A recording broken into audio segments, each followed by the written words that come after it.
Hi guys, it's John from Android Addicts, and today we're going to be doing an unboxing, review and giveaway of the Gamesir T4 Mini.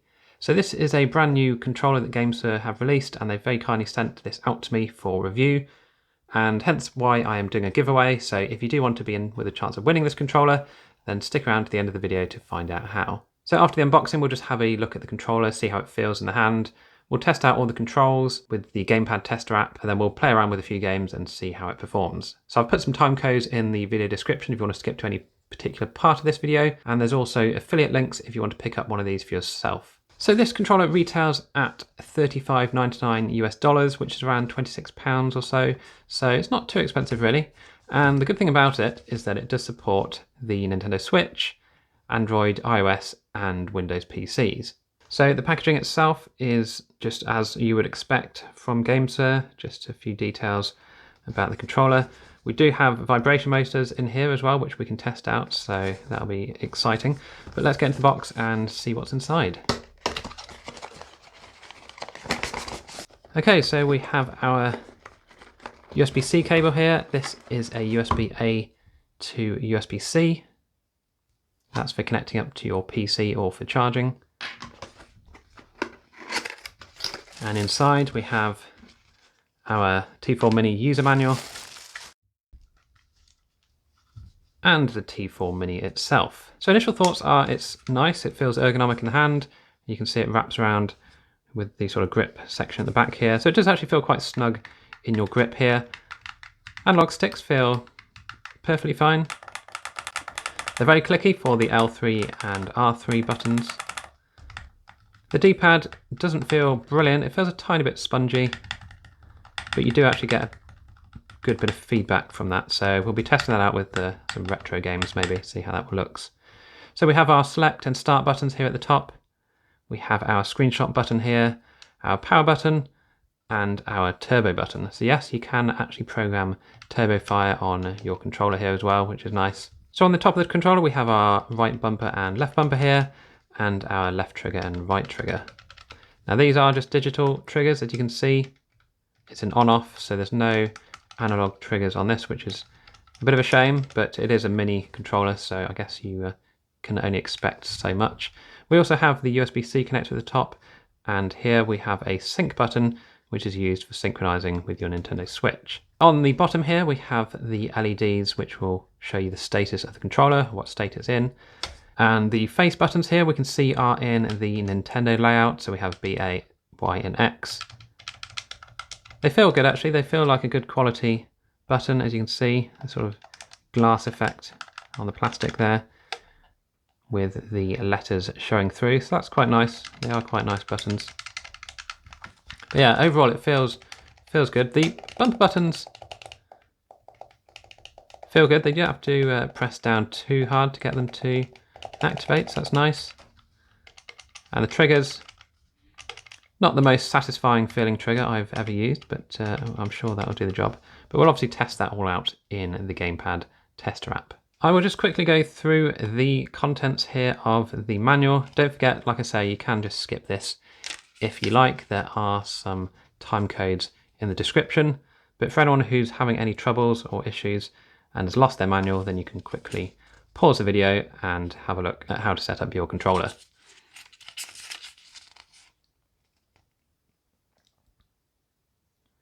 So that is it. The rest is in foreign languages. So what I'm going to do now is power on the controller and we'll get it connected to my phone and we'll try it out in the Gamepad Tester and see how it goes. Okay, so to pair our joypad on Android at least, which is what I'll go through now, what you'll need to do is hold down the X button and just hold down the home button. You'll see the blue light start flashing, and then it starts flashing a lot quicker. So now if we go into our Bluetooth settings, we can see the T4 Mini listed here. We're just going to select that and then click pair. And you can see the controller is now connected. You'll notice straight away as well that we have LEDs inside this controller, so already it looks quite nice. We've got the different colors here on the face buttons, and the analog sticks are actually rotating between various different color patterns. So I will just quickly show you how to change the colors of the sort of backlight LEDs here. Basically all you need to do is hold down the T or the turbo button, and then you can click in the left analog stick. You'll have a bit of feedback from the vibration motor, and it will cycle through the various colors available. So once you're happy with the color, you can just leave it like that, and by default it will start up like that next time. So there's quite a few to choose from. That's quite a nice one, sort of rainbow coloured one. Back to blue. And you can just keep going through and choosing one you want. Now you can also select a cycle of colours to go through. So this is done with a hold of the turbo button and a double click of the left analog stick here, and you'll see now it is rotating through the various colours. So that's one mode. This is another mode here where it's sort of a rainbow effect. You can turn off the left analog stick completely and just have the right analog stick and the face buttons lit up.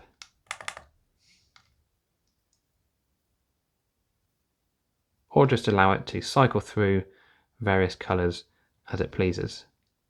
So as that would be quite distracting to me, I'm going to just set mine to a static colour.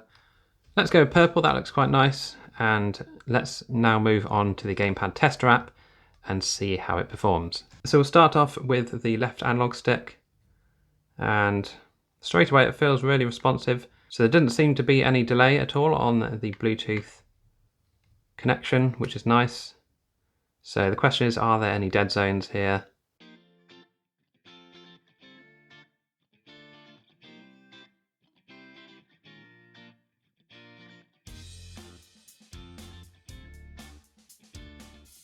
And I'd be quite happy to say here that the left analog stick is absolutely fine. Could, in theory, cover all of this in with green if I wanted to, but I don't really have the patience to do that. But as you can see, it is certainly looking a-okay there, so that's good. We'll move on to the right analog stick now, see how that looks. Again, it's really quick to respond, as you can see. Getting some nice circles here.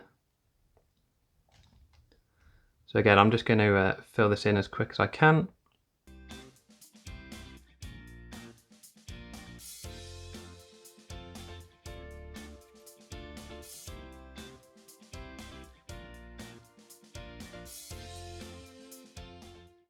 Okay, so I'm happy that both analog sticks are working absolutely fine. As we can see, the response is really quick. There doesn't seem to be any input lag whatsoever that I can see, not with my own eyes at least. And I think it's a good time now to move on to testing the other buttons. So here we have the B button, the A button, X and Y. We have L2, R2, L1, R1.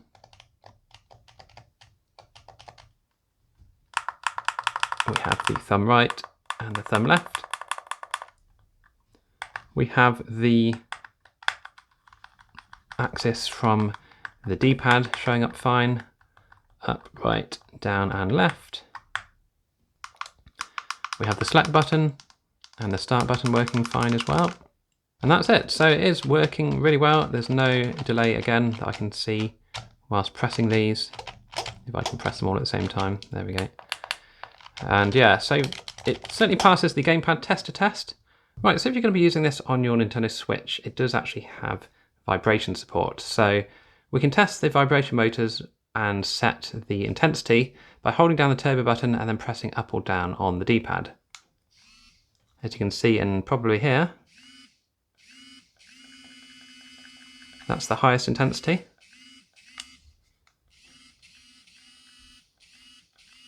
It's not the strongest vibration motor I've ever felt, but it's certainly one of the noisiest. Let's go down a bit. And that turned off completely. So you can actually completely disable the vibration if you wish. There we are, we're completely disabled now.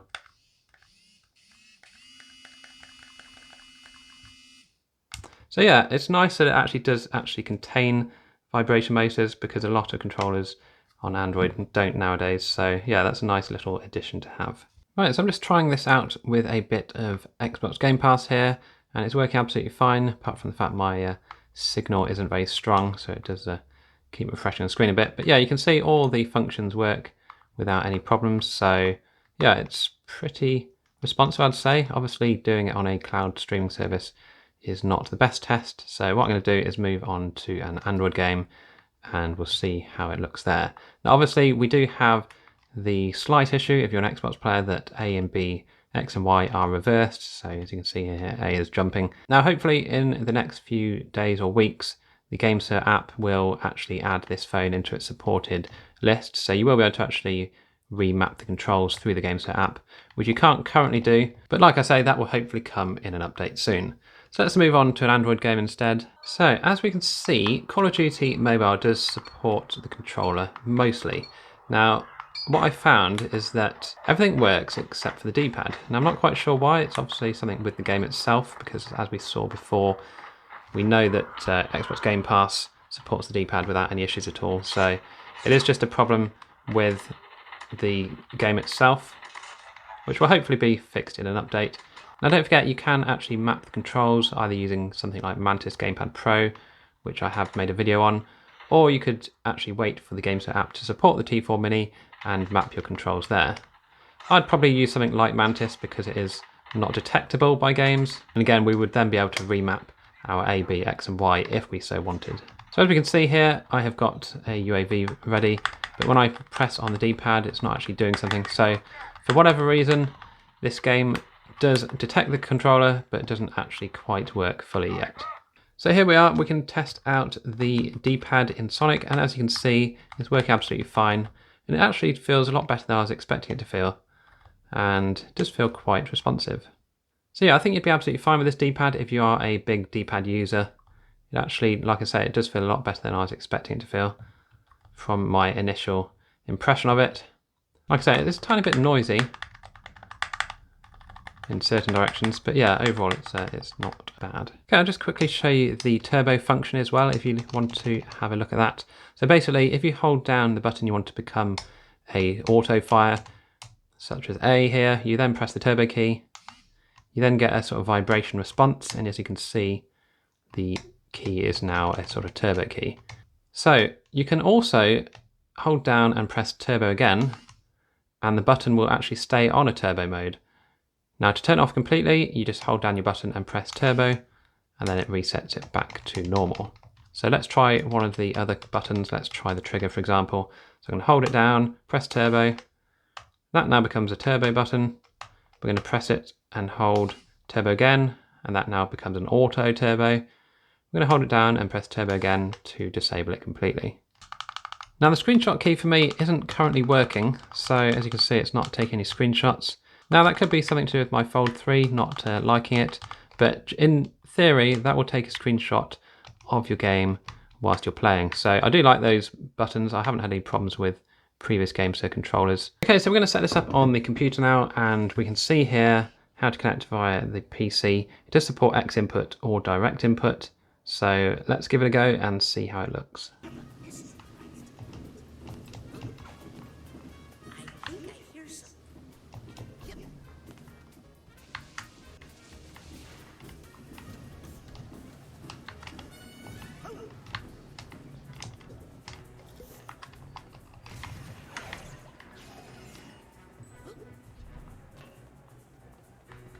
So yeah, it works absolutely fine on Windows computers, so that's nice to know. So there's definitely no vibration feedback, sadly, on the PC. I guess, again, it's something that they could potentially add in the future. But overall, it's a really nice controller. It feels very snug in the hand, and I sadly can't test it on the Switch, but I imagine there wouldn't be any issues syncing it up. So yeah, overall, I'm really impressed with it here on the PC. It feels very responsive. It's a shame the vibration doesn't work, but again, that's not the end of the world. Don't forget, if you are an Xbox player, then the buttons are reversed. Now, like I said, hopefully that can be changed in the Gamesir app when the T4 Mini is supported. So that is the Gamesir T4 Mini, and $34.99 in dollars, or about £26. It's actually pretty good, I'd say. You get a nice compact, good feeling controller with nice feeling analog sticks. Everything's nice and clicky. So aside from the fact that there's no analog triggers, I'd actually be quite happy using this. has a sort of daily controller. Like I said, it's so compact. I do like the fact the buttons light up as well. That's quite cool. And obviously you can change the style of the lights if you wish. So just another sort of feature which is a nice to have. So as I said, I have put some affiliate links down below if you want to pick one of these up. If you do want to be in a chance of winning the controller, however, all you need to do is like this video, subscribe to my channel, and just leave a comment down below as to what your favourite game is and why. Then I'll use the YouTube random comment picker to pick a winner, and I will contact you by replying to a comment and just get your address and I'll send it out to you. So it's open worldwide, you don't have to worry about where you live. Just let me know your details once I contact you and I will get it sent out to you. So if you have any questions or comments about this controller before it gets given away, do let me know down below in the comments and I'll do my best to help out and answer. So I hope you enjoyed this video. If you did, please do click on the like button and subscribe to my channel for more videos in the future. You can also become a member of the channel, that really helps out. And again, thanks for watching and I'll see you in the next video.